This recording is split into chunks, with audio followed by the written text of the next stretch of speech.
अस्सलामुअलैकुम। जीएनएन के साथ मैं हूँ सादिया सरवर और मैं हूँ तनसीर जैदी। बुलेटिन में साथ देंगी जिले हुमा भी।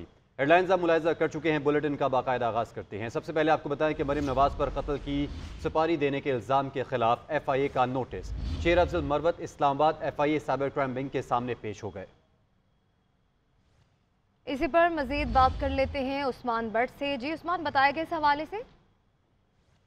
बिल्कुल, रवा माह की 14 तारीख को शेर अफजल मरवत को FIA साइबर क्राइम विंग की जानिब से एक तलबी का नोटिस जारी किया गया था और मुस्लिम लीग नून से ताल्लुक रखने वाले बैरिस्टर अकील हैं जिन्होंने तहरीरी दरख्वास्त दी थी और मौक़िफ़ अपनाया था कि 9 मार्च को उन्होंने एक ट्वीट की है जिसके बाद जो है वो FIA साइबर क्राइम विंग ने उनको तलब किया था और शेर अफजल मरवत इस वक्त FIA साइबर क्राइम विंग में पहुँच चुके हैं। जी ठीक है आतिफ, बहुत शुक्रिया। PTI के बानी रहनुमा अकबर शेर बाबर ने वज़ीर दाखिला सैयद मोहसिन नकवी को बाज़ाब्ता ख़त लिखा है और मुतालबा किया कि PTI के तमाम गैर मुल्की खुफिया बैंक अकाउंट्स की तहकीकात की जाए। ख़त की कॉपी वज़ीर आज़म शहबाज शरीफ को भेज दी गई है। मज़ीद कहा कि PTI फॉरेन फंडिंग केस के फैसले को 20 माह हो चुके हैं लेकिन अमल दरामद नहीं हुआ। मजीद बात कर लेते हैं नुमाइंदा GNN आतिफ भट्ट से। आतिफ भट्ट, ख़त का क्या मतन है? जी, बानी रहनुमा तहरीक इंसाफ अकबर एस बाबर की जानिब से PTA के तमाम गैर मुल्की खुफिया बैंक अकाउंट्स की तहकीकात के लिए वज़ीर दाखिला मोहसिन नकवी को खत लिखा गया है और उसकी कापी वज़ीर आज़म शहबाज शरीफ को भी भेजी गई है, जिसमें ये कहा गया है कि PTA फॉरेन फंडिंग केस के फैसले को 20 माह हो चुके हैं लेकिन अमल दरामद नहीं हुआ। निशानदाही के बावजूद PTA के गैर मुल्की बैंक अकाउंट से मुतल्लिक ताहाल कोई कानूनी कार्रवाई शुरू नहीं हुई।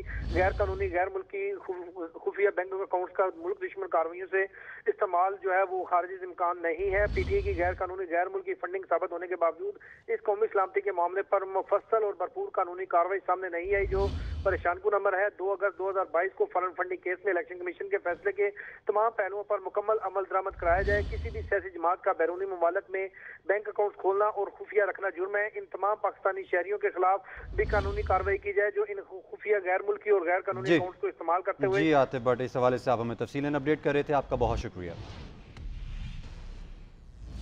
पाकिस्तान और IMF के दरमियान इक्तिसादी मुज़ाकरात हतमी मरहले में दाखिल। अफसरों के असासों की डिक्लेरेशन, सूबों के साथ मुज़ाकरात schedule, pension, climate, financing, monetary policy और आइंदा बजट पर बात होगी। इदारा जाती इस्लाहात, फॉरेक्स मार्केट, रेवेन्यू इक़दामात पर बातचीत होगी। रियल स्टेट और एंटी मनी लॉन्ड्रिंग पर मुज़ाकरात भी शेड्यूल। आज मुज़ाकरात मुकम्मल ना हुए तो कल भी मुख्तसर मुलाकात का इम्कान। ज़राए के मुताबिक वफ़द ने बैरूनी फाइनेंसिंग के रोड मैप पर अदम इत्मीनान का इजहार किया। इदारा जाती इस्लाहात में सुस्त रवि पर तहफ़्फ़ुज़ात का इजहार। दीगर इक़दामात पर IMF अभी तक मुतमईन है। IMF से $1.1 अरब की किस्त का हसूल। पाक IMF मुज़ाकरात का आज आखिरी रोज। मौशी और मालियाती पॉलिसियों की यादाश्त के मसूदे को हतमी शक्ल दी जाएगी। ज़राए के मुताबिक सरकारी अफसरान के एसेट डिक्लेरेशन, पेंशन और wages, climate financing, monetary policy, आइंदा बजट पर मुज़ाकरात होंगे। पाकिस्तानी मौशी टीम और IMF हुकाम में health and education, spending, revenue इक़दामात, फॉरेक्स मार्केट, बजट प्रोसेस में तब्दीलियाँ, इदारा जाती रिफॉर्म्स पर भी बातचीत होगी। ज़राए के मुताबिक सूबों के साथ आज मुज़ाकरात शेड्यूल हैं। IMF वफ़द सूबों के साथ fiscal operation debt commodity scheme पर मुज़ाकरात करेगा। ज़राए का कहना है कि IMF वफ़द ने एक्सटर्नल फाइनेंसिंग के रोड मैप और इदारा जाती इस्लाहात का प्रोसेस सुस्त होने पर अदम इत्मीनान का इजहार किया है, जबकि दीगर इक़दामात से IMF मुज़ाकरात में मुतमईन है। IMF मिशन का 18 मार्च तक पाकिस्तान में क़याम शेड्यूल है। जरूरत पड़ने पर मुज़ाकरात में एक दिन की तौसी भी की जा सकती है। IMF का एग्जीक्यूटिव बोर्ड अप्रैल में आखिरी किस्त की मंजूरी देगा। खबर यह है कि पंजाब और खैबर पख्तूनख्वा के सार्फिन के लिए गैस 147% महंगी करने की तैयारियां। सुई नॉर्दर्न ने ओगरा को दरख्वास्त दे दी। दरख्वास्त में 274 रुपये फी MMBTU इजाफे की सदा की गई है, जबकि सुई नॉर्दर्न गैस की कीमत 2646 रुपये फी MMBTU करने की तजवीज़ दी गई है। नई औसतन कीमत 4446 रुपये होगी। शॉर्टफॉल का तखमीना 189 अरब 18 करोड़ रुपए लगाया गया है। ओगरा दरख्वास्त पर लाहौर में 25 और पेशावर में 27 मार्च को समाअत करेगा। दरख्वास्त मंजूर होने पर नई कीमतों का इत्तलाक 1 जुलाई से होगा। साबिक तहसीलदार नजफ हमीद को गिरफ्तार कर लिया गया। नजफ हमीद को एंटी करप्शन ने रावलपिंडी की अदालत से जमानत कबल अज गिरफ्तारी खारिज होने पर गिरफ्तार किया गया। नजफ हमीद एंटी करप्शन चकपाल को माली फ्रॉड के मुकदमे में मतलूब थे। तफसीलात जान लेते हैं फैज़ अहमद से। जी फैज़ अहमद। जिस साबिक तहसीलदार नजफ हमीद को गिरफ्तार कर लिया गया। नजफ हमीद को एंटी करप्शन ने रावलपिंडी की अदालत से गिरफ्तार किया। Najaf Hamid anti corruption Chakwal को माली फ्रॉड के मुकदमे में मतलूब थे। नजफ हमीद ने रावलपिंडी से जमानत कबल गिरफ्तारी करार रखी थी। अदालत से जमानत कबल गिरफ्तारी मुस्तरद होने पर गिरफ्तार किया गया। एंटी करप्शन नजफ हमीद को लेकर चकवाल के लिए रवाना होगी। जी रवाना होगी। बहुत शुक्रिया फैज अहमद अपडेट करने के लिए। वज़ीर आला पंजाब मरियम नवाज की ज़ेर सदार पंजाब काबीना का दूसरा इजलास। सूबाई काबीना ने 2023 से 24 के बजट मालियाती 4,480.7 अरब रुपए की मंजूरी दे दी है। वज़ीर आला पंजाब मरियम नवाज शरीफ ने साल 2023-24 की बजट दस्तावेज़ात पर दस्तखत कर दिए हैं। इस पर बात करेंगे नुमाइंदा GNN वासिफ महमूद से। जी वासिफ महमूद, ये जो दस्तावेज़ात हैं इनके मंदरजात से मुतल्लिक बताइएगा। देखिए, ये भी सूबाई काबीना के इजलास के बाद वज़ीर आला पंजाब ने बजट दस्तावेज पर दस्तखत कर दिए हैं। इसके मुताबिक जो बजट मालियाती साल 2023 से 24 इसके लिए 4,480 अरब रुपए की मंजूरी दे दी गई है। माली साल 2023-24 के लिए तरक्याती बजट इसमें 655 अरब रुपए मुख्तस किया गया है, जबकि समाजी तहफ़्फ़ुज़ के लिए भी 20 अरब रुपए मुख्तस किए गए हैं। सेहत के लिए 473 अरब, तालीम के लिए 596 अरब, तामीरात, लोकल गवर्नमेंट और रमजान पैकेज। ठीक है वासिफ महमूद, आप इस हवाले से बता रहे थे, आपका बहुत शुक्रिया। फैसल बाबड़ा कहते हैं कि मैं आसिफ अली जरदारी के बेटों जैसा हूं। लगता है निचली क़यादत को मेरे और जरदारी के रिश्ते का इल्म नहीं। आज़ाद का सीज़न चल रहा है, जब पार्टी का सीज़न आएगा तो पार्टी देख लेंगे। अब तक मैंने एक ही जमात में शमूलियत इख्तियार की थी, जब आवाज़ उठाई तो निकाल दिया गया। जीत और हार इलेक्शन वाले दिन पता चलती है। 27 मार्च और 2 अप्रैल अहम दिन है। पाकिस्तान के खिलाफ साजिश काबिल कबूल नहीं। IMF के बाहर एहतजाज से मुल्क की बदनामी हुई। आज़ाद हूँ तो आज़ाद ही आऊँगा। अभी तक तो लिखा हुआ यही है फॉर्म के ऊपर। नंबर 2 ये कि जहाँ तक आपने वोट की बात की, वोट तो यार देखें, आपको पता होना चाहिए कि हार और जीत जो है वो इलेक्शन डे को पता चलती है। आदमी को हार भी बहुत इज्जत से एक्सेप्ट करनी चाहिए और जीत भी बहुत एक्सेप्ट करनी चाहिए इज्जत से। आज़ाद का सीज़न चल रहा है और ये सीज़न कब तक चलेगा, फिर पार्टी का सीज़न जब आएगा तो फिर पार्टी देख लेंगे। मुझे को चेयरमैन साहब जरदारी साहब ने कहा है, मुखातिब किया है बेटे जैसे की तरह, और मैंने भी उनको एक बड़े की तरह, तो मैं तो वहाँ खड़ा हूँ। हुकूमत के साथ चलना हुकूमती रवैये पर मुनहसर है। तहरीक इंसाफ के रहनुमा उमर अयूब का कहना है कि देखना है हुकूमत बानी PTI बुशरा बीबी, शाह महमूद और दीगर गिरफ्तार रहनुमाओं से क्या सलूक करती है। इस हुकूमत को मुर्शद का जीरो इल्म है। उन्होंने पहले भी मुल्क का दिवालिया निकाला था।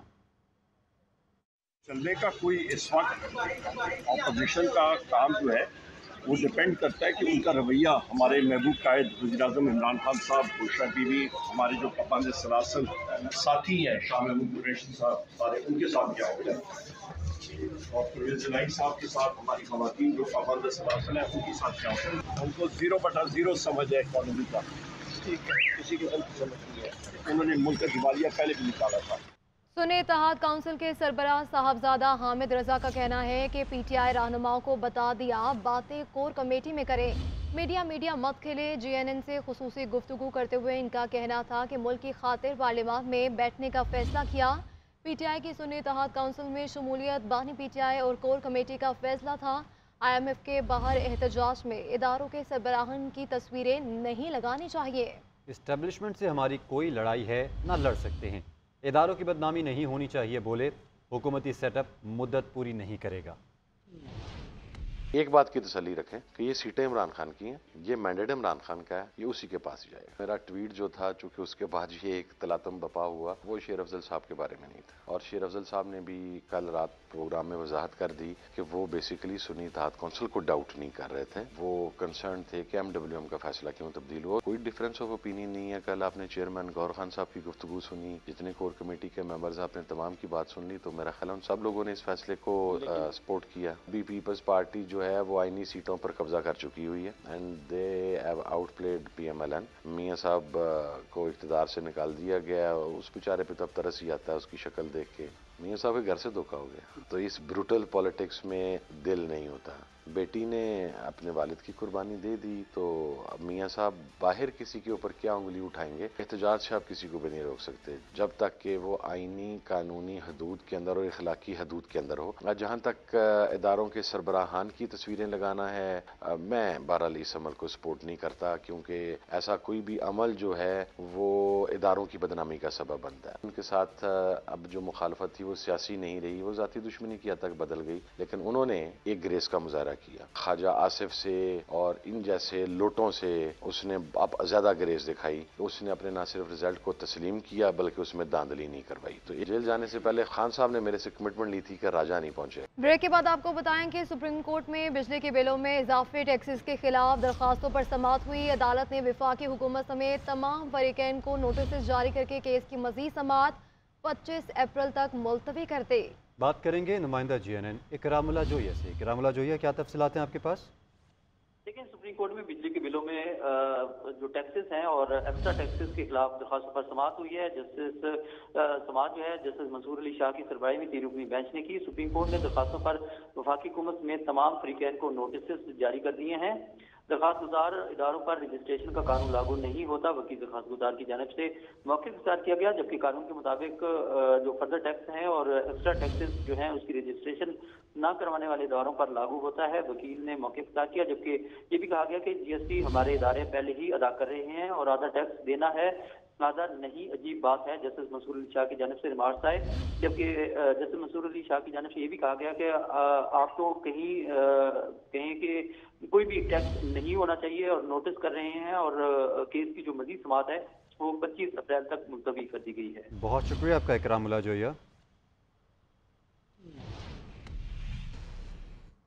हुकूमत ने विफाकी वज़रा सरकारी अफसरान के लिए बैरून मुल्क सफरी पॉलिसी जारी कर दी। विफाकी वज़रा वज़ीर ममलिकत मुशीर और मुआवनीन के सरकारी दौरे वज़ीर आज़म की मंजूरी से मशरूत होंगे। सरकारी अफसरान को नागुज़ेर वजूहात के बिना पर बैरून मुल्क सफ़र करने की हिदायत होगी।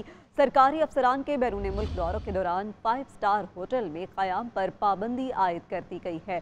सरकारी अफसरान को नागुज़ेर वजूहात के बिना पर बैरून मुल्क सफ़र की इजाज़त दी गई है। तफसीलात जान लेते हैं आतिफ भट्ट से। जी आतिफ भट्ट।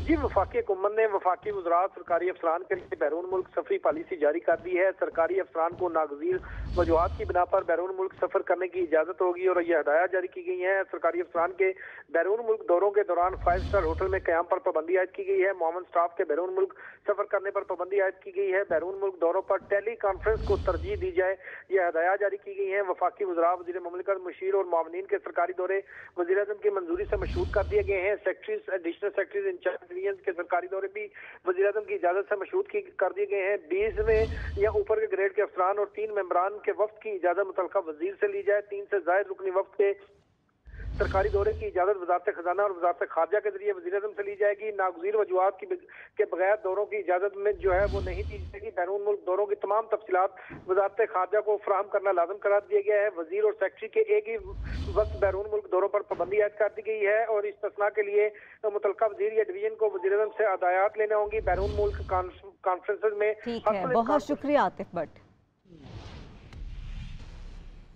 अब कुछ बात करेंगे महंगाई के हवाले से। रोज़ों के महीने में भी गिरा फरोशी ने हरदर्मी ना छोड़ी।